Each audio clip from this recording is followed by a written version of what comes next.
सब कुछ तुम्हारी सोच से ज्यादा मिलेगा, सिर्फ खुद पर विश्वास रख। ऐसा गौतम बुद्ध ने अपने शिष्यों को क्यों कहा था? इसके पीछे का गहरा ज्ञान क्या है? इसी रहस्यमय ज्ञान को हम आज के इस वीडियो में एक कहानी के माध्यम से जानेंगे। तो बिना देर किए उस कहानी की शुरुआत करते हैं। दोस्तों, क्या आप जैसा बनना चाहते हैं वैसा नहीं बन पा रहे हैं, या जो आप चाहते हैं अगर वो नहीं हो रहा है, तो आज की यह कहानी आपके लिए ही है। दोस्तों, इस कहानी को ध्यान से अंत तक जरूर सुनिए। दोस्तों, अगर आप इस कहानी को अंत तक ध्यान से पढ़ते हैं तो आपको इस कहानी से कुछ ऐसा सीखने को मिलने वाला है जो आपको आपकी जिंदगी में बहुत काम आने वाला है। आप गौतम बुद्ध के जीवन की इस कहानी को अंत तक ध्यान से जरूर सुनिए। दोस्तों, इस कहानी को सिर्फ समझिएगा मत, बल्कि इस कहानी को अपने भीतर उतर जाने दीजिए। तो बिना समय को गवाएं, चलिए कहानी की शुरुआत करते हैं। गौतम बुद्ध के जीवन की शिक्षाप्रद कहानी जो आपका जीवन बदल देंगी। दोस्तों, एक बार गौतम बुद्ध को एक सभा में भाषण करना था, और जब सभा का समय हुआ तब बुद्ध वहां आए और बिना कुछ बोले ही वहां से चले गए। तकरीबन 100 से भी ज्यादा लोग बुद्ध का उस सभा में इंतजार कर रहे थे, और बुद्ध के इस तरह के व्यवहार को देखकर सभी लोग बेहद चौंके, लेकिन किसी ने भी बुद्ध से कोई भी प्रश्न नहीं किया। दोस्तों, अगले दिन फिर से सभा का आयोजन हुआ, और दूसरे दिन सभा में लोगों की संख्या तकरीबन घट गई। इस बार तकरीबन 80 लोग सभा में बैठे हुए थे। बुद्ध सभा में आए, लेकिन इस बार भी बुद्ध ने वही किया, यानी बुद्ध इस बार भी आए और बिना कुछ बोले ही वहां से चले गए। लोग दोबारा से चौंके, लेकिन किसी ने भी बुद्ध से कोई प्रश्न नहीं किया। अगले दिन सभा का आयोजन फिर से किया, लेकिन इस बार सभा में लोगों की संख्या और घट गई। इस बार सभा में केवल 50 लोग ही आए हुए थे। बुद्ध सभा में फिर से आए और उन्होंने इधर उधर देखा और बिना कुछ बोले ही सभा से चले गए। उसके बाद कुछ लोग क्रोधित भी हुए, क्योंकि लोगों ने अपना काम छोड़ छोड़ कर आए हुए थे, लेकिन किसी ने भी बुद्ध से कोई प्रश्न नहीं किया। अगले दिन फिर से सभा का आयोजन हुआ। दोस्तों, आप लोग जो इस कहानी को देख रहे हैं, आप में से भी कुछ लोग मन ही मन ये कह रहे होंगे कि अरे कितनी बार सभा का आयोजन होगा, और आप लोगों को भी इस कहानी को पढ़ते वक्त इरिटेशन होना शुरू हुआ और जिन जिन लोगों को भी अभी इरिटेशन होनी शुरू हुआ है, उन लोगों को तो यह कहानी बड़े ध्यान से देखकर समझनी चाहिए, क्योंकि यह कहानी आपके लिए ही है। अगले दिन फिर से सभा का आयोजन हुआ, लेकिन इस बार सभा की संख्या और ज्यादा घट गई थी, यानी इस बार सभा में सिर्फ 30 लोग ही थे। फिर उसके बाद बुद्ध सभा में आए, मुस्कुराए, और फिर से बुद्ध ने वही किया, यानी बिना कुछ बोले ही वहां से चले गए। इस बार भी लोग बहुत क्रोधित हुए, और इस बार लोगों ने पीछे से कुछ कहा भी और बड़बड़ाए भी, लेकिन बुद्ध ने उनके किसी भी प्रश्न का उत्तर नहीं दिया। दोस्तों, अगले दिन फिर से सभा का आयोजन हुआ, और इस बार लोगों की संख्या बहुत ज्यादा घट गई थी, यानी इस बार सभा में कुल मिलाकर 15 लोग ही आए हुए थे। इस बार भी बुद्ध सभा में आए, लेकिन इस बार बुद्ध अपना आसन ग्रहण कर लेते हैं। फिर बुद्ध बोले, और बुद्ध ने उन 15 लोगों को उपदेश दिया, और वे 15 लोग ही बुद्ध के भिक्षु बन गए, और आगे चलकर उन 15 लोगों ने ही बुद्ध के ज्ञान को अलग अलग दिशाओं में फैला दिया। फिर एक दिन बुद्ध से किसी ने पूछा कि बुद्ध, आप कई दिनों तक बिना बोले ही सभा से क्यों चले जाते थे? फिर बुद्ध कहते हैं कि मैं उन लोगों को खोज रहा था जो लायक थे, यानी कि पहले दिन 100 से भी ज्यादा लोग आए हुए थे। उसमें से ज्यादातर लोग सिर्फ आए हुए थे, उन्हें मेरे उपदेश से कोई भी मतलब नहीं था, वे बस आ गए थे। और उसमें से ज्यादातर लोग सिर्फ देखने और सुनने आए हुए थे कि सभा में क्या होता है। वे मेरे काम के लोग नहीं थे, क्योंकि वे लोग मेरे ज्ञान को औरों तक नहीं पहुंचा सकते थे। मुझे तो उन लोगों की खोज थी जो मेरे ज्ञान को जन जन तक पहुंचा सके। कई दिनों तक सभा से बिना बोले ही मैं इसीलिए चला गया, क्योंकि मैं यह देखना चाहता था कि वे कौन लोग हैं जिनके भीतर वास्तव में प्यास है। जिन लोगों के भीतर में वास्तव में प्यास थी, वे लोग अंत तक जरूर रुके, और जो लोग बस ऐसे ही आ गए थे, वे लोग पहले या दूसरे दिन ही चले गए। जिनके भीतर धैर्य था, उन्हें मुक्ति का मार्ग भी मिला, और जो लोग जल्दबाजी में थे, वे लोग अब घर में बैठे हुए हैं। सवाल यह नहीं है कि मैं तुम्हें क्या दे सकता हूं, बल्कि सवाल यह है कि तुम क्या ले सकते हो। तुम्हारा पात्र कितना बड़ा है और कितने के तुम हकदार हो। जितने के तुम हकदार हो उससे ज्यादा तुम्हें नहीं मिलेगा। फिर वह व्यक्ति बुद्ध से पूछता है कि बुद्ध लायक कैसे बने। फिर बुद्ध कहते हैं कि धैर्य के द्वारा। जिस व्यक्ति के अंदर धैर्य है वह अपने जीवन में कुछ भी पा सकता है। सभा में जितने भी लोग आए हुए थे और उसमें से अंत तक वही रुके जिनके अंदर धैर्य था। चाहे तुम्हारे जीवन में तुम्हारा लक्ष्य जो कुछ भी हो, लेकिन तुम बिना धैर्य के सफलता के चरम तक नहीं पहुंच सकते। फिर वह व्यक्ति बुद्ध से पूछता है कि कोई व्यक्ति अपने भीतर के धैर्य को कैसे बढ़ाए। इस पर गौतम बुद्ध कहते हैं कि निरंतर अभ्यास के द्वारा हम अपने भीतर के धैर्य को बढ़ा सकते हैं। जैसे कोई व्यक्ति जब ध्यान करना शुरू कर देता है तो उसका मन उसके सामने कई सारे अड़चने लाता है, लेकिन उसका धैर्य उसे एक दिन उसके लक्ष्य तक जरूर पहुंचा देता है। फिर वह व्यक्ति बुद्ध से कहता है कि मैं समझ गया, बुद्ध मैं समझ गया, यानी मुझे धैर्य के साथ निरंतर अभ्यास करने की आवश्यकता है। दोस्तों, अब आपको समझ आ गया कि आपके पास वो क्यों नहीं है जो आप पाना चाहते हैं, क्योंकि आप उसके लायक नहीं हैं। आप लायक तभी बनेंगे जब आप अपने भीतर धैर्य को बढ़ाएंगे। और धैर्य कैसे बढ़ेगा? धैर्य बढ़ेगा निरंतर अभ्यास के द्वारा। और अभ्यास कौन करेगा? अभ्यास करेंगे आप, तो फिर करते क्यों नहीं? दोस्तों, खुद से ईमानदारी के साथ एक प्रश्न जरूर पूछिए कि जो आप भविष्य में बनना चाहते हैं उसके लिए क्या आप धैर्य के साथ कर्म कर रहे हैं? दोस्तों, अगर उसका उत्तर नहीं है तो अपनी असफलता के लिए जिम्मेदार आप खुद होंगे। दोस्तों, आज की यह गौतम बुद्ध की शिक्षाप्रद कहानी आपको पसंद आई होगी तो नीचे कमेंट बॉक्स में यस जरूर लिखें।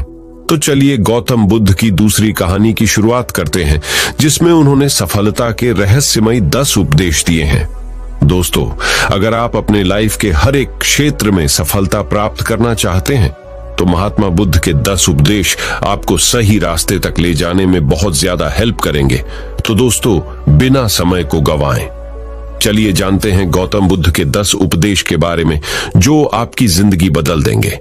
दोस्तों, अगर आप इस वीडियो को अंत तक ध्यान से देखते हैं तो आपको सफलता दिलाने वाले महात्मा बुद्ध के 10 उपदेश जानने को मिलने वाले हैं जो आपको आपकी जिंदगी में बहुत काम आने वाले हैं। इसलिए इस वीडियो को अंत तक अवश्य देखिए। गौतम बुद्ध के 10 उपदेश जो आपका जीवन बदल देंगे। पहला उपदेश, जो मनुष्य के भीतर लगातार चलता रहता है वही उसके जीवन में घटता रहता है।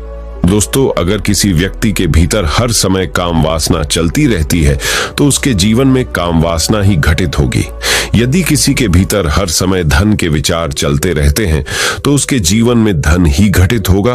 और यदि किसी व्यक्ति के भीतर हर समय अपने जीवन को बदलने की इच्छा उठती रहती है तो उसका जीवन भविष्य में जरूर बदल जाएगा, जैसा उसने चाहा था। दूसरा उपदेश, निडर होकर आगे बढ़े। दोस्तों, केवल 2 गलतियां हैं जिसकी वजह से इंसान सफल नहीं हो पाता या सत्य को प्राप्त नहीं कर पाता है। पहली, शुरुआत न करना और दूसरी, सागर तय न करना। दोस्तों, ये बात उन 2 तरह के लोगों को दिखाती है जो अपने कारण से ही मंजिल तक नहीं पहुंच पाते हैं। पहले वो जो भाग्यवारी नजरिया रखते हैं और दूसरे वो जो मुश्किलों से घबराकर अपने काम को अधूरा छोड़ देते हैं। दोस्तों, अगर आपको अपनी लाइफ में आगे बढ़कर सफलता को प्राप्त करना है तो आपको इन दोनों तरह के लोगों से बहुत दूर रहना होगा और अपने आप में एक पॉजिटिव इंसान बन जाइए। आगे बढ़िए और किसी भी काम की शुरुआत कीजिए और जिस काम की भी आप शुरुआत करो उसे आप पूरा करने की कोशिश कीजिए, फिर सफलता आपको जरूर मिल जाएगी। दोस्तों, अब जानते हैं महात्मा बुद्ध के तीसरे उपदेश के बारे में। तीसरा उपदेश, मेहनत के बिना कुछ नहीं। दोस्तों, आलसपन और कामचोरी आपको बर्बादी की ओर ले जाने वाला एक छोटा सा रास्ता है, जबकि मेहनत अच्छा और खुशहाल जीवन जीने का एकमात्र तरीका है। मूर्ख लोग बेकार हैं और बुद्धिमान लोग मेहनती हैं। अगर आपको अपनी लाइफ में आगे बढ़ना है तो आपको मेहनत करनी होगी। दोस्तों, मूर्खों की तरह बैठे बैठे कुछ भी नहीं मिलता है और सुनने से कुछ नहीं होता। अगर आपको अपनी लाइफ में आगे बढ़ना है तो आपको उस पर एक्शन लेना बहुत जरूरी पड़ता है। इसीलिए बुद्ध ने कहा है, मेहनत करो, क्योंकि मेहनत के बिना कुछ नहीं होता है। बुद्ध का चौथा उपदेश, खुश रहना है तो अच्छा सोचिए। दोस्तों, बुद्ध ने कहा है कि जैसा हम सोचते हैं ठीक वैसा ही हम बन जाते हैं। जब मन शुद्ध होता है तब प्रसन्नता हमारा ऐसा पीछा करती है जैसे कि हमारी परछाई हमारा पीछा नहीं छोड़ती है। इसीलिए इंसान को हमेशा सकारात्मक बातें सोचनी चाहिए ताकि हर कठिन से भी कठिन परिस्थिति में वो आशा की किरण ढूंढ सके और अपनी लाइफ में खुश रह सके। सोच व्यक्ति के जीवन को बना भी सकती है और बिगाड़ भी सकती है, क्योंकि दोस्तों जैसा व्यक्ति सोचता है वैसा ही वह बनता चला जाता है। आपकी सोच का निर्माण होता है आपकी 5 इंद्रियों के द्वारा, और वो 5 इंद्रिय है आंख, कान, नाक, जीभ और त्वचा। जैसी भी जानकारी आप इन 5 इंद्रियों के द्वारा अपने अंदर लेते हैं वैसे ही आपकी सोच बन जाती है, और जैसी आपकी सोच बनती है वैसा ही आपका जीवन बन जाता है। इसीलिए अगर आप खुश रहना चाहते हो तो अच्छा सोचिए। बुद्ध का 5वां उपदेश, वर्तमान में जिए। दोस्तों, महात्मा बुद्ध ने कहा है कि अपने आज में जिए और भविष्य का सपना मत देखिए। अपने मन को हमेशा वर्तमान क्षण पर केंद्रित करें, क्योंकि यही एक रास्ता है अपने दुख और चिंताओं से मुक्ति पाने का, और यही तरीका आपको शांति की ओर ले जा सकता है। दोस्तों, ये सभी बातें हम सब पर लागू होती है, क्योंकि अक्सर हम अपनी बुरी आदतों का रोना रोते हैं या बेहतर भविष्य की कामना करते हैं, जिसके वजह से हम परेशान हो जाते हैं और उसके वजह से हम अपना आज खराब कर लेते हैं, जबकि आज ही सत्य है। दोस्तों, अगर हम अपना आज सुधार लेते हैं तो हमारा आने वाला कल अपने आप ठीक हो जाएगा, और हमें जिस चीज में खुशी चाहिए उसे हम आज ही के समय में पा लेंगे। छठा बुद्ध का उपदेश, शांति से रहना है तो शांति रहने दो। दोस्तों, बुद्ध ने कहा है कि जो आपको प्राप्त हुआ है उसकी तारीफ ना करें और ना ही दूसरों से ईर्ष्या करें। जो लोग दूसरों से ईर्ष्या करते हैं वे लोग मन ही मन शांति कभी प्राप्त नहीं करते, या इसलिए खुद भी खुश रहिए और दूसरों को भी खुश रहने दें। दोस्तों, जो इंसान दूसरों से नफरत करता है वो कभी भी खुश नहीं रह सकता है और उसकी जिंदगी में कभी भी खुशी नहीं आती है। इसीलिए अगर आपको खुश रहना है तो आप दूसरों को शांति से रहने दें। बुद्ध का 7वां उपदेश, अच्छी संगत में रहे। दोस्तों, बुद्ध ने कहा है कि एक जंगली जानवर के मुकाबले एक कपटी और बुरा मित्र ज्यादा खतरनाक होता है। एक जंगली जानवर सिर्फ आपके शरीर को घाव कर सकता है, लेकिन एक बुरा मित्र आपके मन पर घाव कर सकता है। इसीलिए इंसान के सामाजिक और मानसिक विकास के लिए उसके आसपास के वातावरण पर जोर दिया जाता है। जैसी आपकी संगति होगी ठीक वैसे आप बनते जाएंगे। जैसी संगति में हम रहेंगे वैसा हमारा व्यवहार होगा और वैसी ही हमारी जिंदगी बनेगी। इसीलिए बुद्ध ने कहा है कि हमेशा अच्छी संगत में रहे, ना कि बुरी संगत में। बुद्ध का 8वां उपदेश, अपने मन को नियंत्रित करे। दोस्तों, बुद्ध ने कहा है कि ना ही संसार बुरा है और ना ही सन्यास बुरा है। अगर कुछ बुरा है तो वो है व्यक्ति का विचलित मन, जो उसे कहीं टिकने नहीं देता है। इसीलिए हमें हर क्षण अपने मन को समझने का प्रयास करना चाहिए। दोस्तों, जो लोग अक्सर थका हुआ महसूस करते हैं उन्हें मैं बताना चाहता हूं कि आपकी थकावट का कारण यही है कि आपके मन में अनगिनत विचार चल रहे हैं, जो कि आपके शरीर की ऊर्जा को खत्म कर रहे हैं। बुद्ध का 9वां उपदेश, व्यक्ति को व्याभिचार नहीं करना चाहिए। दोस्तों, बुद्ध ने कहा है कि व्यक्ति को व्याभिचार नहीं करना चाहिए, क्योंकि व्याभिचार व्यक्ति को उसकी ही नजरों में छोटा बनाता है और छोटा व्यक्ति कभी भी कुछ बड़ा हासिल नहीं कर सकता। बुद्ध का 10वां उपदेश, क्रोध अग्नि के समान है। दोस्तों, बुद्ध ने कहा है कि क्रोध अग्नि के समान है।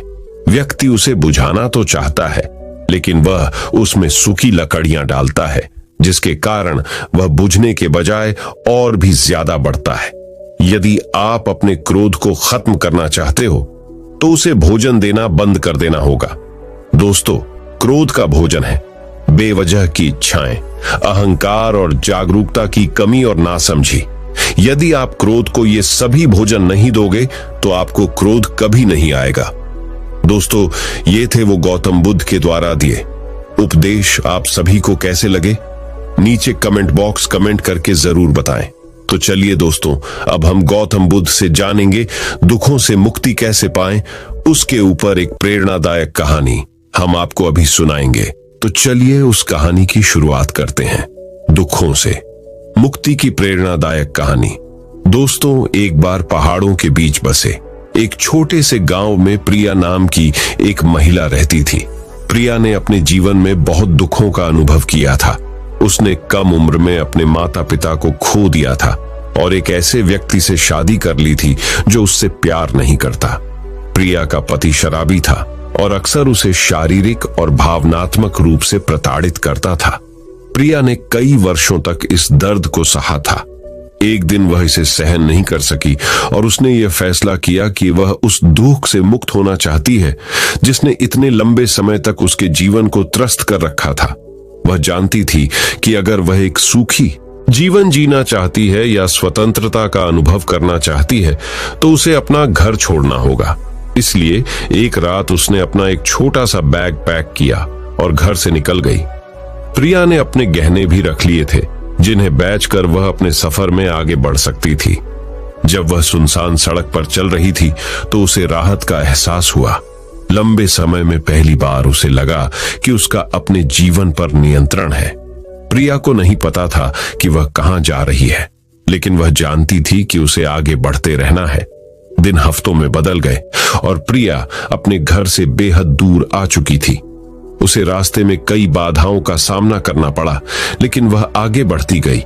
उसने उस जीवन को पीछे छोड़ दिया था जिसने उसे इतना दर्द दिया था और उसने कभी पीछे मुड़कर नहीं देखने का निश्चय किया था। चलते चलते प्रिया की मुलाकात एक वृद्ध आशी से हुई जो नदी के किनारे एक छोटी सी झोपड़ी में रहते थे।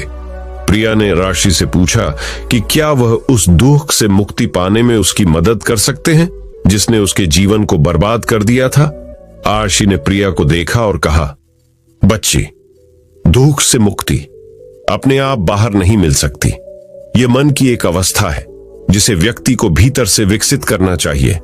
आपको अतीत को छोड़ना और वर्तमान क्षण में जीना सीखना चाहिए, तभी आप सच्ची स्वतंत्रता का अनुभव कर पाओगे। प्रिया ने आशी की बातों को ध्यान से सुना और उसने महसूस किया कि वह बहुत लंबे समय से अपने अतीत को पकड़े हुए थी, इसीलिए उसका दर्द कम नहीं हो पा रहा था। उसने आशी को धन्यवाद दिया और अपनी यात्रा जारी रखी। चलते चलते प्रिया ने राशि की शिक्षाओं का अभ्यास करना शुरू कर दिया। उसने अतीत को जाने देना शुरू किया और वर्तमान क्षण पर ध्यान केंद्रित किया। फिर उसे जीवन की साधारण चीजों में भी खुशी मिलने लगी। प्रिया एक गांव से गुजर रही थी जहां पर पोस्टर लगे थे कि प्राइमरी स्कूल में शिक्षक की आवश्यकता है। प्रिया पढ़ी लिखी थी और उसे पैसे की भी आवश्यकता थी, इसलिए वह बच्चों को पढ़ाने लगी।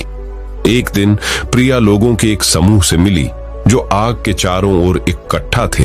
वे नाच रहे थे और गा रहे थे और उनकी हंसी हवा में गूंज रही थी। प्रिया पहले तो इसमें शामिल होने से हिचकिचा रही थी, लेकिन उसके भीतर की आवाज उसे उस समूह में जाने और मजे करने के लिए कह रही थी। प्रिया ने समूह के साथ नृत्य किया और खूब हंसी। लंबे समय में पहली बार वह वास्तव में खुशी महसूस कर रही थी। उसने महसूस किया कि खुशी कोई ऐसी चीज नहीं है जो खुद के बाहर पाई जा सकती है, बल्कि मन की एक अवस्था है जिसे व्यक्ति को भीतर से विकसित करना होता है। प्रिया को अब दुख से मुक्ति मिल गई थी। अब वह बच्चों को पढ़ाती और अपने अनुभव का उपयोग दूसरों को खुशी का रास्ता खोजने में मदद करने के लिए करती। तो दोस्तों, इस कहानी से हमें यह सीखने को मिलता है कि खुशी कोई ऐसी चीज नहीं है जो खुद के बाहर पाई जा सकती है, बल्कि मन की एक अवस्था है जिसे व्यक्ति को भीतर से विकसित करना होता है। दोस्तों, अगर आपको यह कहानी पसंद आई होगी और आपके लिए उपयोगी साबित हुई होगी तो इस कहानी को अपने दोस्तों के साथ अवश्य शेयर कीजिए। साथ ही हमारे साथ ऐसे ही जुड़े रहें। तो चलिए बढ़ते हैं हमारे गौतम बुद्ध की अगली कहानी की तरफ, जो कि आपको जिंदगी की बहुत अच्छी सीख देने वाली है। तो चलिए शुरू करते हैं गौतम बुद्ध की शिक्षाप्रद कहानी। गौतम बुद्ध की शिक्षाप्रद कहानी। दोस्तों, एक बार गौतम बुद्ध अपने भिक्षुओं के साथ एक वृक्ष के नीचे बैठ विश्राम कर रहे थे। उस वृक्ष की छाव में बुद्ध अपने भिक्षुओं की जिज्ञासा दूर कर रहे थे। बुद्ध के सभी भिक्षु एक एक करके उनसे प्रश्न पूछ रहे थे और गौतम बुद्ध उनके प्रश्नों के उत्तर दे रहे थे। बुद्ध के उन भिक्षुओं में कुछ भिक्षु ऐसे भी थे जो कुछ समय पहले ही संघ से जुड़े हुए थे, जिसके कारण अभी उनके भीतर वह समझ पैदा नहीं हुई थी जो गौतम बुद्ध के प्रवचनों को समझ सके। गर्मियों का समय था, सूरज अपने चरम पर था और चारों तरफ धूप ही धूप थी, लेकिन उस वृक्ष के कारण बुद्ध और उनके सभी भिक्षु आराम से छांव में बैठे हुए थे। इतने में ही गौतम बुद्ध के एक भिक्षु की नजर एक बूढ़े व्यक्ति पर पड़ती है जो उस वृक्ष के पास से ही गुजर रहा था। वह भिक्षु उस बूढ़े व्यक्ति को देखकर अचानक से ही हंसने लगता है। उस बूढ़े व्यक्ति की उम्र बहुत ज्यादा हो गई थी, जिसके कारण उसकी कमर मुड़ गई थी। उस बूढ़े व्यक्ति के हाथ में एक डंडा था, जिसका सहारा लेकर वो बूढ़ा व्यक्ति अपनी मंजिल तक पहुंचने का प्रयास कर रहा था। उस बूढ़े व्यक्ति का शरीर केवल हड्डियों का ढांचा मात्र अपने भिक्षु को हंसते हुए देख बुद्ध उससे कहते हैं कि मेरे प्रिय भिक्षुओं, कृपा कर हंसो मत, क्योंकि जिस व्यक्ति को देखकर तुम अभी हंस रहे हो वो कोई साधारण व्यक्ति नहीं है, बल्कि वह व्यक्ति इसी क्षण तुम्हारे जीवन को रूपांतरित करने की क्षमता रखता है जो आज तक मैं तुम्हें सिखा नहीं पाया। वह यह बूढ़ा व्यक्ति तुम्हें सिखा रहा है। इसके द्वारा दी गई सीख को बेकार ना करो। बुद्ध की ये बात सुनकर वह भिक्षु बुद्ध से कहता है कि मुझे क्षमा करे बुद्ध, पर मुझे ये समझ नहीं आ रहा है कि जो एक बूढ़ा व्यक्ति जो खुद अपने शरीर और अपनी बीमारियों से लाचार है, वो मुझे क्या सिखा सकता है। फिर बुद्ध उस भिक्षु से कहते हैं कि ये बूढ़ा व्यक्ति तुम्हें तुम्हारा भविष्य दिखा रहा है। जिस बुढ़ापे को और लाचारी को देखकर तुम अभी हंस रहे हो, वो बुढ़ापा और लाचारी तुम्हारे जीवन में भी आने वाली है। वह बूढ़ा व्यक्ति तुमसे कह रहा है कि अभी समय है इस स्वस्थ शरीर का अच्छे कर्म करने के लिए उपयोग करो। अगर तुम्हारा ये स्वस्थ शरीर तुम्हारे हाथ से निकल गया तो फिर से वापस नहीं आएगा, और अभी तुम्हारा ये शरीर सही से काम कर रहा है, जैसे कि तुम्हारे हाथ, पैर, आंख, कान और ये सभी चीजें सही से काम कर रही हैं। क्या यह छोटी बात है और क्या तुम इसे मामूली सी बात समझ रहे हो? यह घटना कोई साधारण घटना नहीं थी जो अभी तुम्हारे साथ घटी, और यह घटना तुम्हारे जीवन को बदलने की क्षमता रखती है। ठीक इसी तरह की घटना ने मेरा जीवन बदला था, और इस तरह की घटना के कारण ही मैं आज बुद्ध हूं। फिर वह भिक्षु बुद्ध से कहता है कि क्षमा करें बुद्ध, परंतु मेरे मन में यह विचार ही नहीं आया कि मैं उस बूढ़े व्यक्ति से कुछ सीख सकता हूं। उसे देखकर केवल मुझे हंसी आ गई। ऐसा इसीलिए हुआ क्योंकि तुम्हें अपने भीतर कहीं ना कहीं लगता है कि जिस स्थिति में आज वो बूढ़ा व्यक्ति है, उस स्थिति में तुम कभी नहीं आओगे, जिस बुढ़ापे का और लाचारी का सामना आज वो बूढ़ा व्यक्ति कर रहा है। तुम्हें लगता है कि उसका सामना तुम कभी नहीं करोगे, इसीलिए तुम उस बूढ़े व्यक्ति को देखकर हंस पाए। तुमने सच्चाई को नजरअंदाज कर दिया।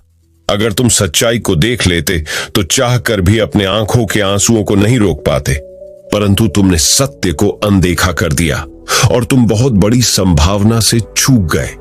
बुद्ध की ये बात सुन वो भिक्षु बुद्ध से क्षमा मांगता है और ये निश्चय करता है कि वह अपने स्वास्थ्य का उपयोग अपने अहंकार को बढ़ाने में नहीं, बल्कि परम सत्य को पाने में करेगा।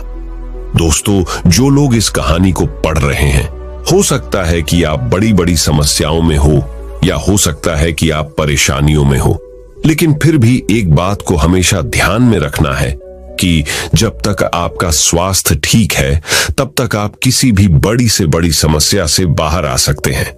दोस्तों, इसीलिए बुद्ध ने कहा है कि हमारा स्वास्थ्य हमारा सबसे बड़ा उपहार है जो हमें इस सृष्टि से मिला हुआ है, इसीलिए इसका उपयोग सही से करें। दोस्तों, आपको यह गौतम बुद्ध की शिक्षाप्रद कहानी कैसी लगी? कृपया हमें नीचे कमेंट बॉक्स में कमेंट करके जरूर बताएं, और आपको यह कहानी पसंद आई होगी तो अपने दोस्तों के साथ इसे अवश्य शेयर कीजिए। तो दोस्तों, अब हम जानेंगे गौतम बुद्ध के अनुसार सच्चाई में सफलता की कुंजी क्या है। तो बिना देर किए गौतम बुद्ध की रहस्यमयी कहानी की शुरुआत करते हैं। हर व्यक्ति अपने जीवन में कुछ पाना चाहता है, कुछ बनना चाहता है, लेकिन कुछ % लोग ही अपने उस सपने को पूरा कर पाते हैं जो वे हर वक्त देखते रहते हैं। इसके पीछे क्या कारण है? क्या आप जानना चाहते हैं?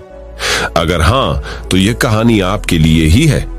दोस्तों, यह कहानी गौतम बुद्ध की जीवन से ली गई है और इस कहानी को अगर आप अंत तक देखते हैं तो आपको समझ में आ जाएगा कि सफलता की कुंजी क्या है और सफलता के लिए क्या आवश्यक है। तो चलिए कहानी की शुरुआत करते हैं। दोस्तों, एक बार गौतम बुद्ध अपने कुछ भिक्षुओं के साथ एक गांव से गुजर रहे थे और उस गांव में पानी की व्यवस्था बिल्कुल भी नहीं थी, जिसके कारण लोगों को अपने गांव से बेहद दूर पानी लाने के लिए जाना पड़ता था। उस गांव के निकट ही बहुत बड़ा मैदान था जिसमें बहुत सारे छोटे छोटे घड़े खुदे हुए थे। बुद्ध के सभी भिक्षुओं में से एक भिक्षु जिज्ञासावश गौतम बुद्ध से पूछता है कि इस मैदान पर जो घड़े खुदे हुए हैं उनका क्या उपयोग है। अपने भिक्षु का प्रश्न सुनकर बुद्ध मुस्कुराते हैं और कहते हैं कि मेरे प्रिय भिक्षु, इस गांव में पानी की बड़ी समस्या है और इसीलिए इस गांव के लोगों ने पानी की खोज में ये छोटे छोटे गड्ढे खोदे हुए हैं। सुनते ही वह बौद्ध भिक्षु दौड़कर वहां पर चला जाता है और उन गड्ढों में पानी खोजने लगता है, परंतु उस बौद्ध भिक्षु को उन गड्ढों में एक पानी की बूंद भी नहीं मिलती। उसके बाद वो गौतम बुद्ध के पास वापस आकर पूछता है कि बुद्ध, इन गड्ढों में तो पानी है ही नहीं। उसके बाद गौतम बुद्ध मुस्कुराते हैं और अपने भिक्षु से कहते हैं कि प्रिय भिक्षु, क्या तुम्हें वहां दूर लोगों की जाती भीड़ दिख रही है? इस पर बौद्ध भिक्षु कहता है कि हाँ, बुद्ध मैं देख सकता हूं। इसके बाद बुद्ध कहते हैं कि वे सभी लोग इस गांव से बहुत दूर एक नदी है, वहां पर से पानी लेने के लिए जा रहे हैं। उसके बाद बुद्ध का भिक्षु बुद्ध से पूछता है कि बुद्ध, क्या इस गांव के आसपास के जमीन में पानी बिल्कुल भी नहीं है? इस पर बुद्ध कहते हैं कि पानी तो है, लेकिन इस गांव में ऐसा कोई नहीं है कि उस पानी तक पहुंच सके। इसके बाद बौद्ध भिक्षु कहता है कि मैं कुछ समझा नहीं बुद्ध। इसके बाद गौतम बुद्ध कहते हैं कि क्या तुम इस मैदान पर खुदे हुए गड्ढे देख रहे हो? इस मैदान पर खुदे हुए ये सभी घड़े पानी की खोज में खुदे हुए हैं, लेकिन एक भी गड्ढे से पानी प्राप्त नहीं हुआ है। जानते हो क्यों? क्योंकि परिश्रम तो किया गया, लेकिन सही दिशा में नहीं किया गया है। अगर ये सब गांव वाले अलग अलग 100 गड्ढे खोदने के बजाय सिर्फ एक ही गड्ढे को 100 गड्ढों की बराबर खोदते तो ये सब गांव वाले पानी तक अवश्य पहुंच जाते। दोस्तों, मनुष्य का मन भी इस प्रकार ही है। वह एक ही समय में 100 दिशाओं में भागता है। अगर मनुष्य अपने मन को एक ही दिशा में लगाए तो वह अपने लक्ष्य तक जरूर पहुंचेगा, परंतु बहुत ही कम लोग इस बात को समझ पाते हैं। कुल मिलाकर सफलता की कुंजी क्या है? दोस्तों, आपकी असफलता का कारण आपका मन ही है और आपके मन का 100 अलग अलग दिशाओं में भागना और आपको इसे किसी एक दिशा में केंद्रित ना कर पाना है। जब तक आपका मन पूरी एकाग्रता के साथ किसी एक दिशा में नहीं चलेगा, तब तक आप अपनी मंजिल तक नहीं पहुंच सकते हैं और तब तक आप सफल नहीं हो सकते, चाहे आप कितना भी प्रयास क्यों न कर लें। इसीलिए कोई व्यक्ति अगर अपने लक्ष्य को हासिल करना चाहता है तो उसे अपने मन को एक ही दिशा में लगाना चाहिए, क्योंकि कठिन परिश्रम करना बेकार है यदि उसे सही दिशा में नहीं किया जाए। तो दोस्तों, आज आपने सफलता की कुंजी क्या है?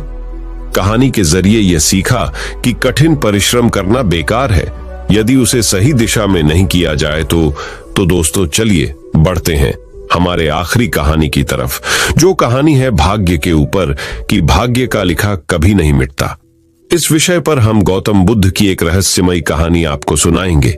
किसी गांव में एक बहुत ही ज्ञानी पंडित रहता था।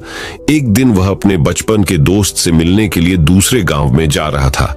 उसका वह दोस्त बचपन से ही गूंगा और एक पैर से अपाहिज था। उस पंडित के गांव से उसके दोस्त का घर काफी दूर था। वहां जाने के लिए बीच बीच में कई सारे छोटे छोटे गांव पड़ते थे। पंडित रास्ते में अपनी धुन में चला जा रहा था। चलते चलते उसकी मुलाकात एक व्यक्ति से होती है। वह भी पंडित के साथ चलने लगता है। उस आदमी को देखकर पंडित बहुत खुश हो जाता है। उसने सोचा, चलो अच्छा हुआ, साथ साथ चलने से उसका सफर आसानी से कट जाएगा। बात की शुरुआत करने के लिए उस पंडित ने उस व्यक्ति से उसका नाम पूछा तो उसने अपना नाम धर्मराज बताया। पंडित को यह नाम कुछ अजीब सा लगा, लेकिन उसने नाम के विषय में कुछ और पूछना उचित नहीं समझा, दोनों धीरे धीरे साथ में चल रहे थे। तभी रास्ते में एक गांव आता है। गांव का प्रवेश द्वार आते ही धर्मराज ने पंडित से कहा, तुम आगे चलो, मुझे इस गांव में एक काम है, मैं तुमसे आगे मिलता हूं। पंडित ने कहा ठीक है। वह आगे के रास्ते पे चला जाता है। कुछ देर बाद उस गांव में खबर फैली कि एक व्यक्ति को सांड ने अपनी सींग में फंसाकर मार दिया है। जैसे ही सांड ने उस व्यक्ति को मारा, ठीक कुछ ही देर में धर्मराज पंडित के पास आ गया। फिर दोनों चलना शुरू कर देते हैं और चलते चलते एक दूसरे गांव के द्वार पर पहुंच जाते हैं।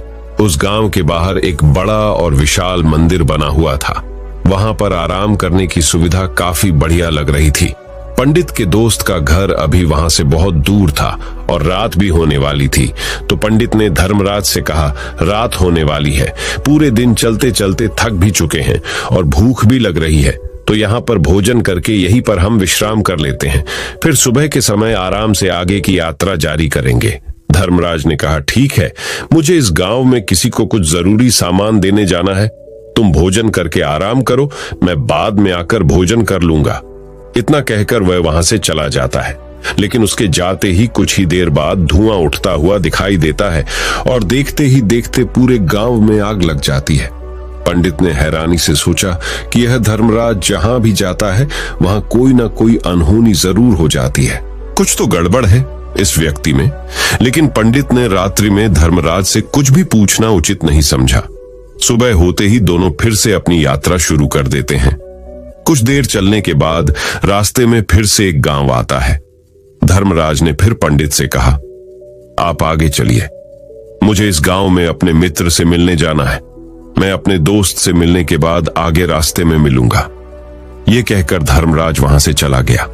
लेकिन पंडित इस बार आगे नहीं गया, वहीं खड़ा होकर धर्मराज को देखता रहा कि वह कहां जा रहा है और क्या करता है। तभी थोड़ी देर बाद लोगों की आवाज सुनाई देने लगी कि एक व्यक्ति को सांप ने काट लिया है और उसकी मृत्यु हो गई है। ठीक उसी समय धर्मराज फिर पंडित के पास पहुंच गया। लेकिन इस बार पंडित से रहा नहीं गया और उसने धर्मराज से पूछ ही लिया कि तुम जिस भी गांव में जाते हो वहां कोई ना कोई अनहोनी जरूर हो जाती है, क्या तुम मुझे बता सकते हो ये ऐसा क्यों हो रहा है? धर्मराज ने कहा, पंडित जी, आप तो मुझे बहुत ज्ञानी मालूम पड़े थे, इसीलिए मैं आपके साथ चलने लगा था, क्योंकि ज्ञानियों का साथ बहुत अच्छा होता है, परंतु आप अभी तक समझ नहीं पाए कि मैं कौन हूं। पंडित ने कहा, मैं समझ गया हूं, लेकिन मुझे कुछ शंका है, अगर आप ही अपना उपयुक्त परिचय दे दें तो मेरे लिए आसानी होगी। तब धर्मराज ने जवाब दिया कि मैं यमदूत हूं और यमराज की आज्ञा से उन लोगों के प्राण हरण करता हूं जिनकी उम्र पूरी हो चुकी है।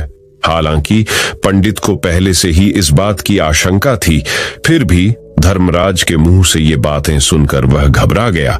लेकिन वह हिम्मत करके पूछता है कि अगर तुम सच में यमदूत हो तो मुझे बताओ, अगली मृत्यु किसकी है?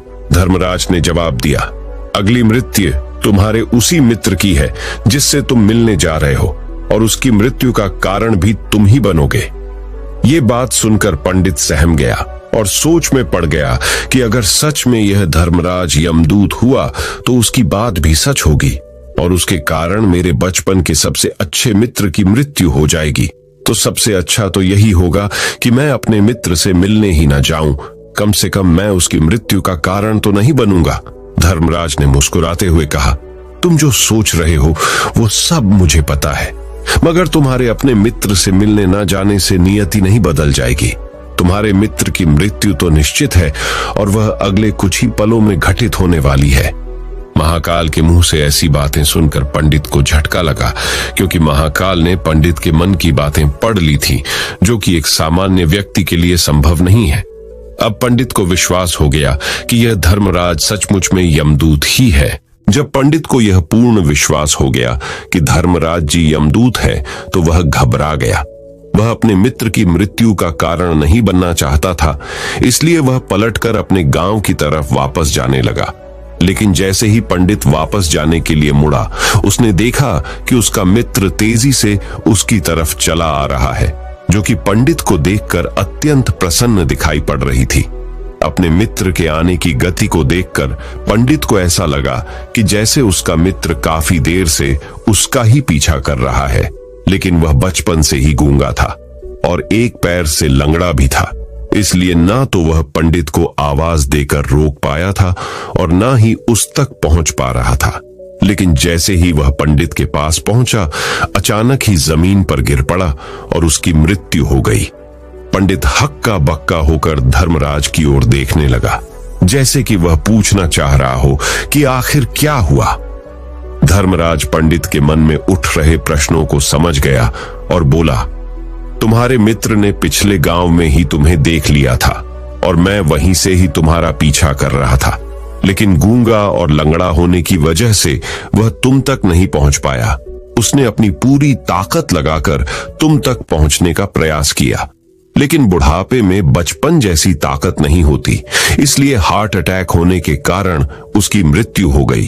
क्योंकि वह तुमसे मिलने के लिए अपनी सीमाओं को तोड़कर तुम्हारे पीछे भाग रहा था, इसलिए अपने मित्र की मृत्यु का कारण भी तुम ही कहलाओगे। अब पंडित को पूर्णतः विश्वास हो गया था कि धर्मराज एक यमदूत है और उसका कार्य जीवों के प्राण हरना है। लेकिन पंडित एक ज्ञानी व्यक्ति था।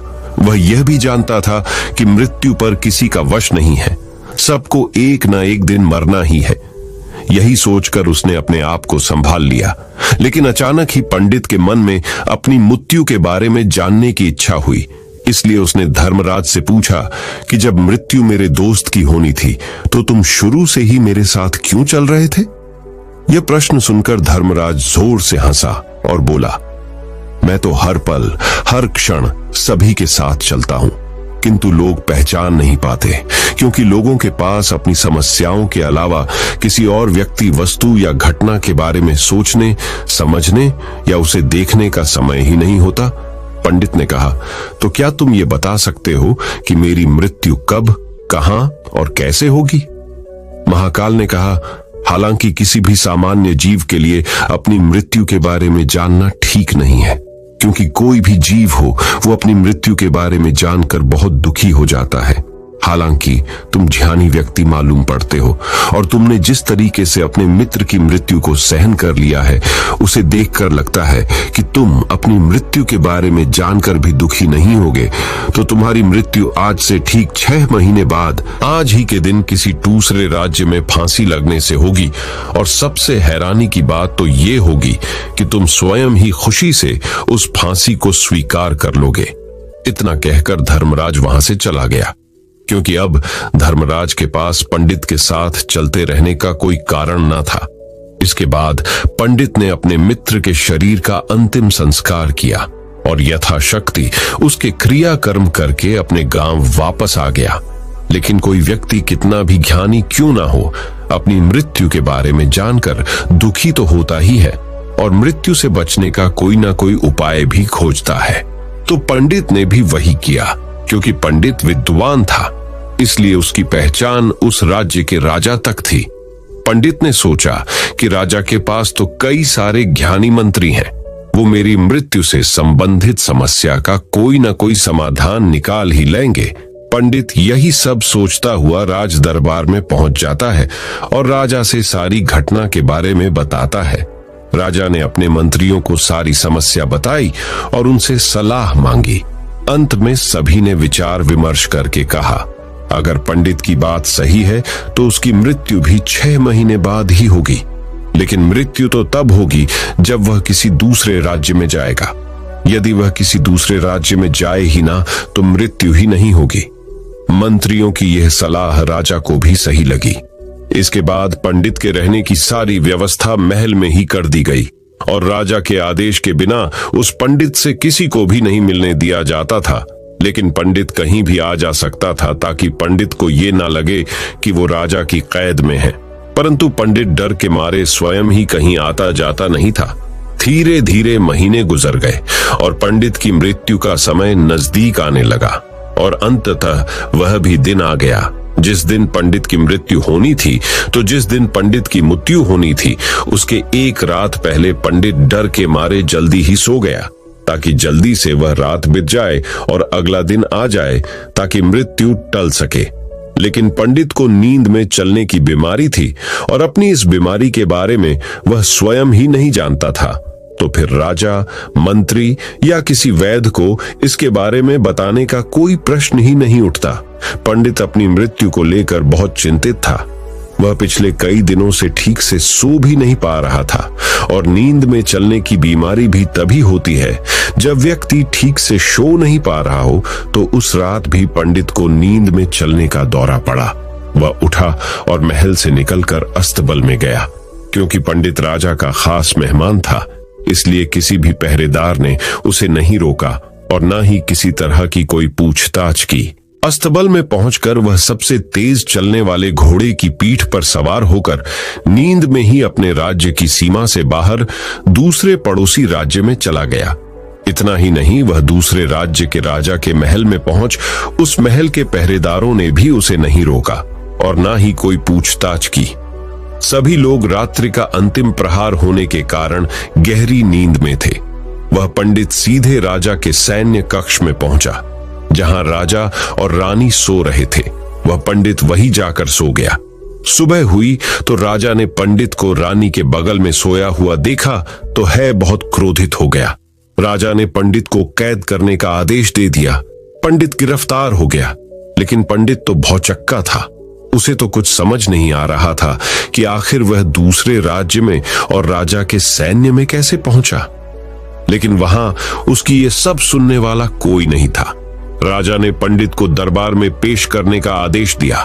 कुछ देर बाद उस पंडित को दरबार में लाया गया।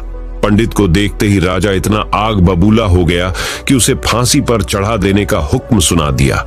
फांसी की सजा सुनकर पंडित कांप गया, लेकिन फिर भी थोड़ी सी हिम्मत जुटाकर राजा से बोला, महाराज, मैं नहीं जानता कि मैं राजमहल तक कैसे पहुंचा। मैं यह भी नहीं जानता हूं कि आपके सैन्य कक्ष तक मैं कैसे आया और आपके महल के किसी पहरेदार या सैनिक ने मुझे रोका क्यों नहीं। लेकिन मैं इतना जरूर जानता हूं कि आज मेरी मृत्यु होनी थी और वो होनी भी जा रही है। राजा को यह बात थोड़ी अजीब लगी। उसने पंडित से पूछा, तुम्हें कैसे पता कि आज तुम्हारी मृत्यु होनी है? राजा के इस प्रश्न के जवाब में पंडित ने पिछले 6 महीने का सारा वाकया राजा को सुना दिया और बोला, महाराज, मेरा क्या, किसी भी सामान्य व्यक्ति में इतना साहस नहीं कि वह राजा के सैन्य कक्ष में राजा की उपस्थिति में रानी के साथ सो जाए। राजा को पंडित की बात में थोड़ा तर्क दिखाई पड़ा, परंतु उसने सोचा कि यह मृत्यु से बचने के लिए धर्मराज और उसके द्वारा अपनी मृत्यु की भविष्यवाणी की कहानी बना रहा है। इसलिए राजा ने पंडित से कहा, यदि तुम्हारी बात सत्य है और आज ये तुम्हारी मृत्यु का दिन है, जैसा कि यमदूत धर्मराज ने तुमसे कहा था, तो आज तुम्हारी मृत्यु का कारण मैं नहीं बनूंगा। लेकिन यदि तुम्हारी बात झूठी निकली तो निश्चित ही आज तुम्हारी मृत्यु का दिन होगा, क्योंकि जिस राज्य से पंडित आया था उस राज्य का राजा इस राजा का मित्र था। इसलिए इस राजा ने तुरंत अपने कुछ सैनिकों को पड़ोसी राजा के पास भेजकर पंडित की बात की, सत्यता का प्रमाण मांगा। भेजे गए सैनिक शाम तक लौटे और उन्होंने राजा को बताया कि महाराज, पंडित जो कुछ भी कह रहा है वो सब सत्य है। पड़ोसी राज्य के राजा ने पिछले 6 महीने से पंडित के रहने की सारी व्यवस्था अपने ही महल में कर रखी थी। पंडित राजा का खास मेहमान था। कल शाम राजा आखिरी बार पंडित से उसके कक्ष में मिले थे और उसके बाद यह इस राज्य में कैसे पहुंच गया, इसकी जानकारी किसी को भी नहीं है। इसलिए उस राज्य के राजा के अनुसार पंडित को फांसी की सजा देना ठीक नहीं है। लेकिन राजा के सामने एक नई समस्या थी, क्योंकि उसने बिना पूरी बात जाने ही पंडित को फांसी की सजा सुना दी थी। इसलिए अगर पंडित को फांसी नहीं दी जाती तो राजा के वचन का अपमान हो जाएगा। लेकिन अगर राजा की बात का मान रखा जाए तो बेवजह ही एक निर्दोष व्यक्ति की मौत हो जाएगी।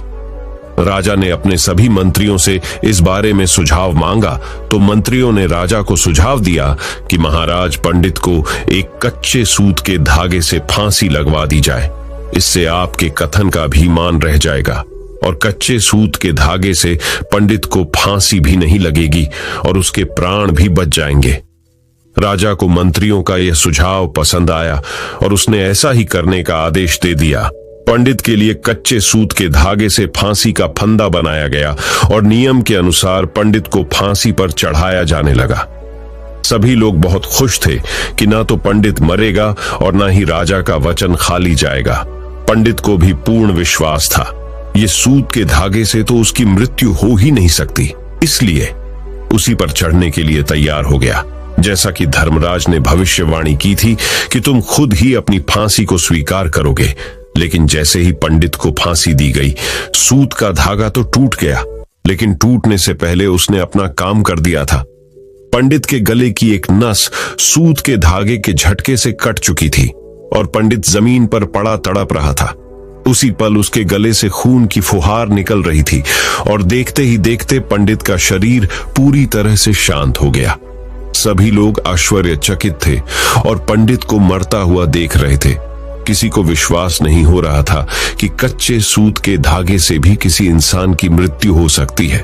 लेकिन घटना तो घट चुकी थी, नियति ने अपना काम कर दिया था और धर्मराज की भविष्यवाणी सच हो चुकी थी। श्रीमद् भागवत गीता में भगवान श्री कृष्ण ने कहा है, जो होना होता है वो होकर ही रहता है। हम चाहे कितनी ही सावधानी बरतें, कितना ही उपाय कर लें, लेकिन घटना और घटना की पूरी प्रणाली पहले से ही तय होती है, जिसे हम थोड़ा सा भी इधर उधर नहीं कर सकते हैं। दोस्तों, शायद इसीलिए ईश्वर ने हमें भविष्य जानने की क्षमता नहीं दी है, ताकि हम अपने जीवन को ज्यादा बेहतर तरीके से जी सकें। और यही बात उस पंडित पर भी लागू होती है। अगर पंडित ने महाकाल से अपनी मृत्यु के बारे में ना पूछा होता तो 6 महीने तक राजा के महल में कैद रहकर डर डर कर जीने की बजाय ज्यादा बेहतर जीवन जीता। तो दोस्तों, उम्मीद करता हूं आपको इस कहानी से एक अच्छी सीख मिली होगी। ये कहानी आपको कैसी लगी हमें कमेंट बॉक्स में कमेंट करके जरूर बताएं और इस वीडियो को अपने दोस्तों के साथ जरूर शेयर करें ताकि उन्हें भी इस कहानी से कुछ सीखने को मिल सके। धन्यवाद। नमो बुद्धाय।